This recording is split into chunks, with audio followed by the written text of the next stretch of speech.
Hello everyone and welcome to my channel. এখন আমি কোটা factory, যেটা আজকেই নেটফ্লিক্সে অ্যাভেলেবল হয়ে গেছে, এই সিরিজটা আমার কেমন লাগলো এটা নিয়ে কথা বলবো। কোটা ফ্যাক্টরি 3 সিজন 3 নিয়ে। তো কোটা ফ্যাক্টরি সিজন 1 সিজন 2 এইটা কিন্তু মানে খুবই আমার ভালো লেগেছিল, এবং সিজন 2 তে যে নোটে এই সিরিজটা শেষ হয় সেখান থেকেই কিন্তু শুরু হয়। এখানে আমরা আমাদের বিখ্যাত জিতু ভাইয়াকে দেখতে পাচ্ছি। জিতু ভাইয়া কিন্তু এখানে লিটারেলি শুরু থেকেই দেখানো হচ্ছে যে তিনি কিন্তু একটু ডিপ্রেশন বা অ্যাংজাইটিতে আছেন, এবং অ্যাংজাইটিতে তিনি কেন আছেন আজকে তিনি তার প্রফেশন সম্পর্কে যেটা আমরা জানতে পারছি, এই সিরিজটা চলাকালীনই জানতে পারছি।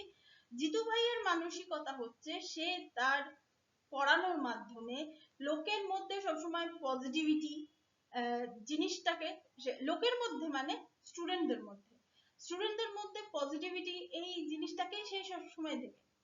কিন্তু একটা জিনিস হয়তো এখানে অনেকের এটা নিয়ে ডিবেট থাকতে পারে যে আজকে টিচারের কাজ হচ্ছে স্টুডেন্টকে তার নলেজটা ডেলিভারি করা, এবং স্টুডেন্ট কিন্তু তাকে পছন্দ করছে যে সে কিভাবে ডেলিভারি করছে সেটার ওপর।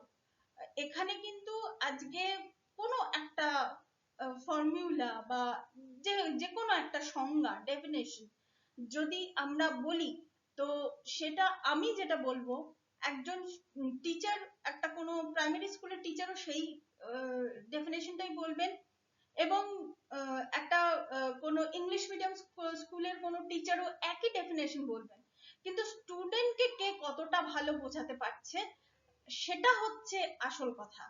এখানে একজন টিচারের মানে সাইকোলজি জিনিসটা এখানে বেশি করে এখানে দেখানো হয়েছে, ওই জন্য অনেকের কাছে এই জিনিসটাকে অনেক অতটা বেশি মানে যেহেতু স্টুডেন্টদের ব্যাপার অতটা বেশি ইম্প্যাক্টফুল মনে নাও হতে পারে।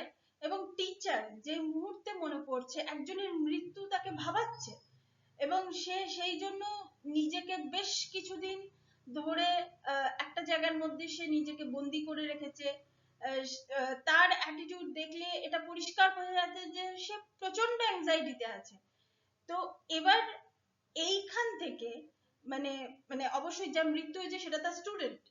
তো সেই স্টুডেন্ট এখানে এই জিতু ভাইয়াই একটা ডায়লগ দিয়েছিল, মানে স্টুডেন্টকে বলেছিল যে আমরা 32-এ আমরা গিয়ার আপ নিচ্ছি আর তুমি 17তেই তুমি আর কি কি বলবো মানে তুমি হাল ছেড়ে দিচ্ছ, এরকম ধরনের তিনি কথা বলেছিলেন। মানে তার মনে হতো যে এই ধরনের কথা বললে হয়তো স্টুডেন্টটা ইন্সপায়ার্ড হবে না।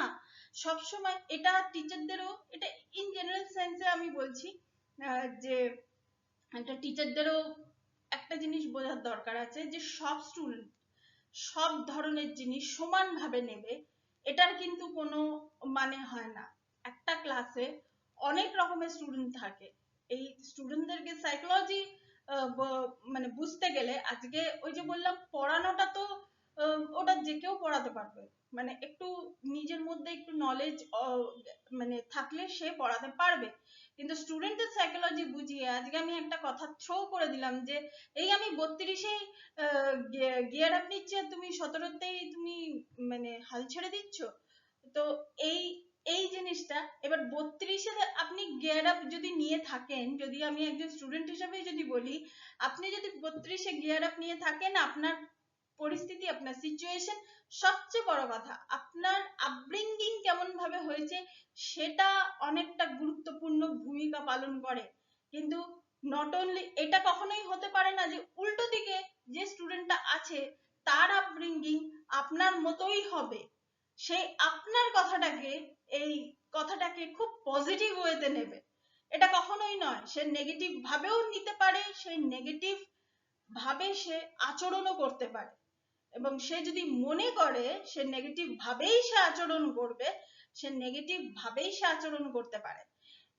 এই জিনিসটা কোটা ফ্যাক্টরিতে এই পুরো সাইকোলজি যে ব্যাপারটা, এই ব্যাপারটা কিন্তু মানে পরিষ্কারভাবে এখানে বোঝানো হয়েছে। এবং এই জিনিসটার সঙ্গে জিতু ভাইয়া মানিয়ে নিতে পারছে না বলেই কিন্তু সে শেষের দিকে সে একটাই কথা বলে যে আমি পলিটিক্স করতে চাই না, আমি পলিসি মেকার হতে চাই।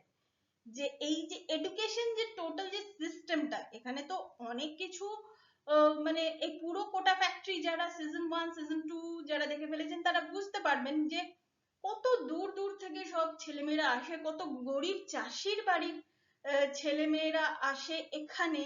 মানে হয়তো তার বাবার হয়তো একটাই জমি আছে, সেই জমিটাকে বিক্রি করে সেই টাকা দিয়ে কোটা ফ্যাক্টরির মতো জায়গায় তারা পড়তে আসে, মানে কোটাতে তারা পড়তে আসে।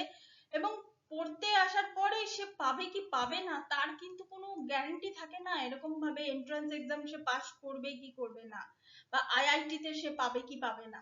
সবাই আইআইটি তে জায়গা পায় না। এটা প্রথম কথা তো এটা বাবা মাদের বোঝা উচিত যে সবাই আইআইটি তে জায়গা পায় না, আর আইআইটি থেকে পাশ করলেই সে ভালো ইঞ্জিনিয়ার হবে। এবং আইআইটি ছাড়া আমাদের এই যে পশ্চিমবঙ্গে যে মানে ডব্লিউবিইউআইটি বোধহয়, মানে ওয়েস্ট বেঙ্গল যে ইঞ্জিনিয়ারিং যে গভর্নমেন্ট কলেজগুলো আছে, সেখান থেকে পাশ করলে সে ভালো ইঞ্জিনিয়ার হবে না, এটার কোনো মানে নেই। এটা এটা ব্যাপার না। কিন্তু এটা তো গেল গার্জেনদের কথা। এবার তো চলে আসি আমি, মানে এখানে হচ্ছে স্টুডেন্টরা মানে নিজেরা যখন পড়াশোনার সময় তখন তারা আনন্দ উল্লাস করবে, আর যখন পরীক্ষায় তারা পাবে না, মানে জিতু ভাই এটা অবজার্ভ করলো যে যখন তারা পরীক্ষায় যখন তারা পারছে না, যখন তারা ফেল করছে, তখন তারা জীবন থেকেই তারা মানে ফেল করে যাচ্ছে। আজকে এইরকম আইআইটি এমআইটি এইসব জায়গায়, মানে এনআইটি এইসব জায়গায় পাওয়ার জন্য যে পরিমাণের অধ্যাবসায়, সবচেয়ে বড় কথা যে বয়স থেকে এই জিনিসগুলো পড়তে হয়, সেই বয়স থেকে পড়া, মানে ঠিক ঠিক ভাবে সেই বয়স থেকে পড়ে যাওয়া, এইগুলো মানে মানে লিটারেলি এটা তপস্যা করার মতো। এই জিনিসগুলো মানে সাধনা করার মতো। তো সেই জিনিসগুলো সবসময় স্টুডেন্টরা করতে পারে না।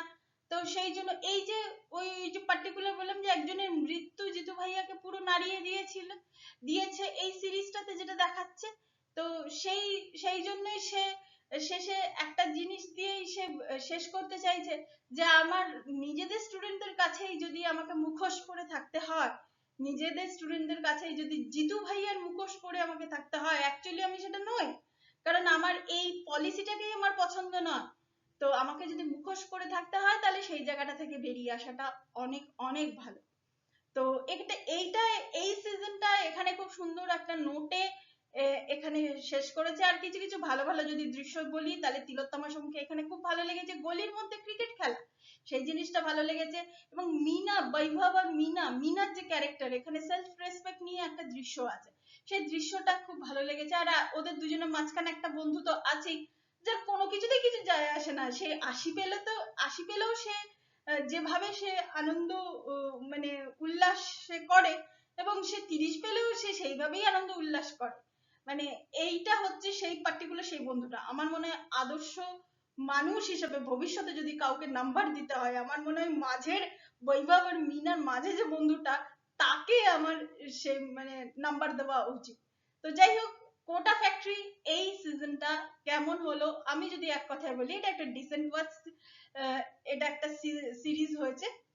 আপনারা যারা কোটা ফ্যাক্টরি দেখেছেন 1-2 দেখেছেন তারা তো খুব ভালোভাবে এটাকে রিলেট করতে পারবেন, আর যদি যারা দেখেননি তারা 1-2 এই দুটো দেখে নেবেন, দেখে নিলেই আপনারা এখানে রিলেট করতে পারবেন। তো এটাই ছিল আমার reaction. Thank you so much, that's all. Please keep watching and please subscribe my channel. Till then, good by.